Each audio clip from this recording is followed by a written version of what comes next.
একটা জাতিকে ধ্বংস করতে হলে তার সংস্কৃতি এবং শিক্ষাকে ধ্বংস করতে হয়।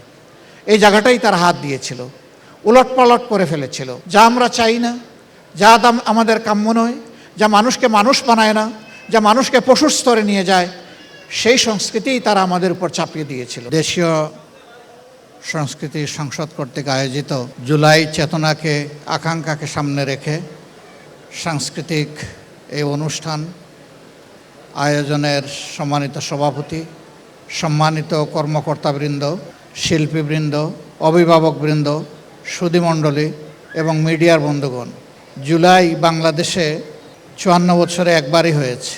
এদেশের মানুষের আজাদির সংগ্রাম অনেক দীর্ঘ। অনেকে মনে করেন যে এটা বোধহয় 1947 সাল থেকে শুরু হয়েছে বা 46 সাল থেকে শুরু হয়েছে। বিষয়টা এমন না। 1757 সালে পলাশের আম্রকাননে সিরাজউদ্দৌলার পতনের পর থেকে এই দেশে স্বাধীনচেতা মুসলমানরা বারবার আন্দোলন সংগ্রাম গড়ে তুলেছেন। ব্রিটিশরা তখন এই দেশ তারা ছলে বলে কৌশলে দখল করে নিয়েছিল, মানুষের উপর গোলামি চাপিয়ে দিয়েছিল। 190 বছর তারা শক্ত করে এই জাতিকে বেঁধে রেখেছিল। কিন্তু এই রশি বারবার ছিঁড়ে ফেলার জন্য অনেক সিংহ পুরুষ লড়াই করে গিয়েছেন, অনেক জীবন দিতে হয়েছে। এ লড়াইয়ের ইতিহাস অনেক দীর্ঘ। তারই হাত ধরে 47-এ ভারত থেকে ব্রিটিশ বিদায় নেওয়ার সিদ্ধান্ত নেয় এবং ভূখণ্ড 2 ভাগে বিভক্ত হবে, এটাও সিদ্ধান্ত হয়। মুসলিম মেজরিটি এলাকা নিয়ে পাকিস্তান আর বাকি অংশ নিয়ে হিন্দুস্তান। কিন্তু যেদিন থেকেই পাকিস্তানের আবির্ভাব হলো, এই দেশটাকে প্রতিবেশী ভারত একদিনেও শান্তিতে থাকতে দেয়নি। দফায় দফায় বিভিন্নভাবে তারা আমাদের উপর নিগ্রহ করেছে। সৎ প্রতিবেশী হিসাবে তাদের কাছে আমাদের অনেক প্রত্যাশা থাকবে, এটাই তো স্বাভাবিক। পরস্পর দুটি সৎ প্রতিবেশী হিসাবে আমরা সেখানে সমান্তরাল বসবাস করব, মিলেমিশে থাকব, এটাই হওয়া উচিত ছিল। কিন্তু না, ভারত সে পথে পা বাড়ায়নি। অবশেষে 70 সালে জনগণের দেওয়া ভোটের মর্যাদা যখন পাকিস্তানি শাসক গোষ্ঠী দেখাতে পারল না, ব্যর্থ হলো, তখন একটি যুদ্ধ অনিবার্য হয়ে উঠেছিল, যেটাকে আমরা মহান মুক্তিযুদ্ধ হিসেবে জানি। এই যুদ্ধে অনেকের জীবন গেছে, অনেকের ইজ্জত গেছে, অনেক সম্পদ ধ্বংস হয়েছে, দেশ পোড়ামাটির দেশে পরিণত হয়েছে। সবশেষে একটা স্বাধীন দেশ পাওয়া গেল।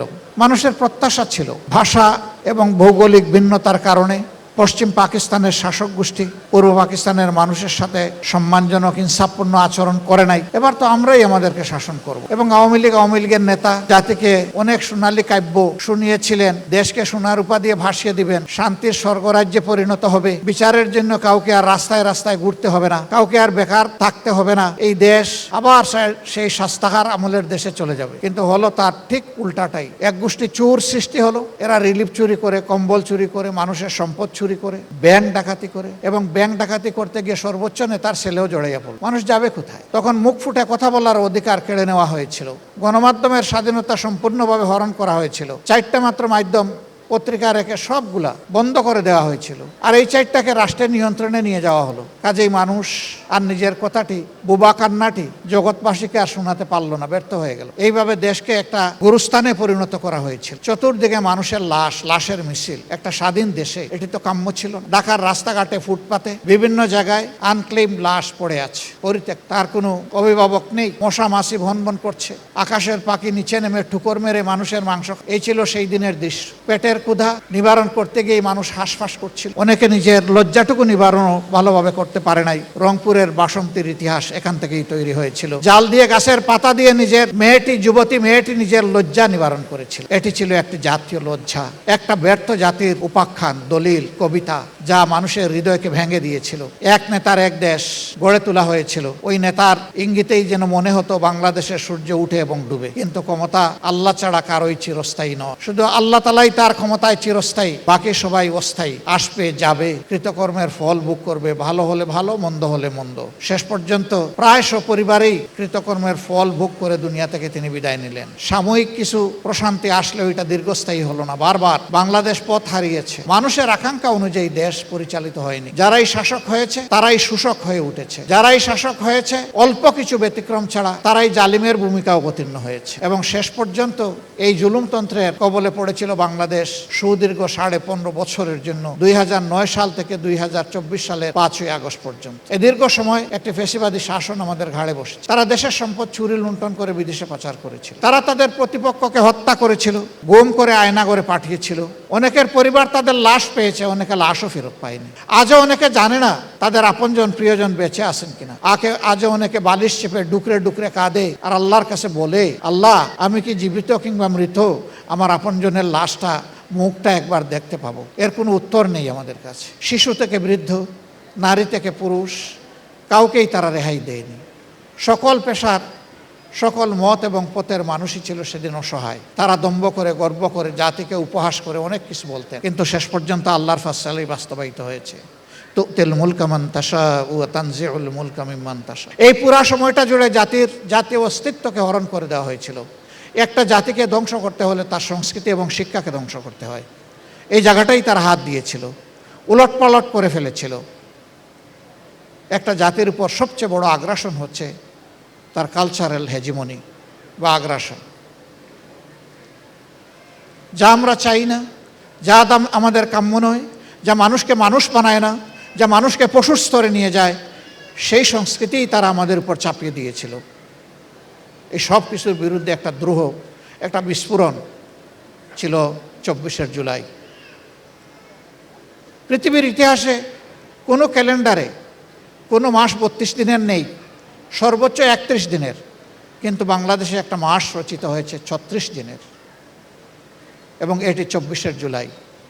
জুলাইয়ের ধারাবাহিকতায় 5ই আগস্ট সেই ফেসিবাদী হায়নারা দেশ ছেড়ে পালিয়েছে, কিন্তু তাদের কালো ভূত এবং ছায়া এখনো দেশ থেকে যায়নি। সেই সাংস্কৃতিক আগ্রাসন এখনো রয়ে গেছে। এর মোকাবেলা আমাদেরকে জোরালোভাবে করতে হবে। সমাজের সব জায়গায় কান পাতলে শোনা যায় লিল্লাহি তাকবীর, ইনকিলাব ইনকিলাব, যা 2 বছর 2.5 বছর আগে শোনা যেত না। এই জাতির মনোজগৎ সুস্থ সংস্কৃতির আলোকে গড়ে তোলার জন্য আরও বেশি উদ্ভাবনীমূলক কর্মসূচি গ্রহণ করার জন্য আমরা আহ্বান জানাব। আজকে এখানে বসে সামান্য একটু আমরা অবলোকন করলাম। আমিও এরকম একজন গায়ক, তবে যে কোনো গানের মাত্র প্রথম লাইনের পরেরটার পারি না আমি। এবং আমার বিশ্বাস যে আমার মতো এখানে অসংখ্য গায়ক আছেন এরকম, যারা প্রত্যেক গানের 2-1 লাইন বলতে পারেন, এর বেশি পারেন না। সবাইকে গান গাইতে হবে না, সবাইকে স্টেজে পারফর্ম করতে হবে না, কিন্তু মানুষের মনোজগতে তুফান সৃষ্টি করার জন্য কাউকে না কাউকে এই পারফরমেন্স করতে হবে। জাতিকে বদলানোর এই উদ্যোগ তাদের মধ্য থেকে আসুক। আমি জানি না আজকে যারা পারফর্ম করছেন তাদের জন্য কোনো পুরস্কারের ব্যবস্থা রাখা হয়েছে না। তারা পুরস্কার অবশ্যই পাবে আল্লাহ তাআলার কাছে।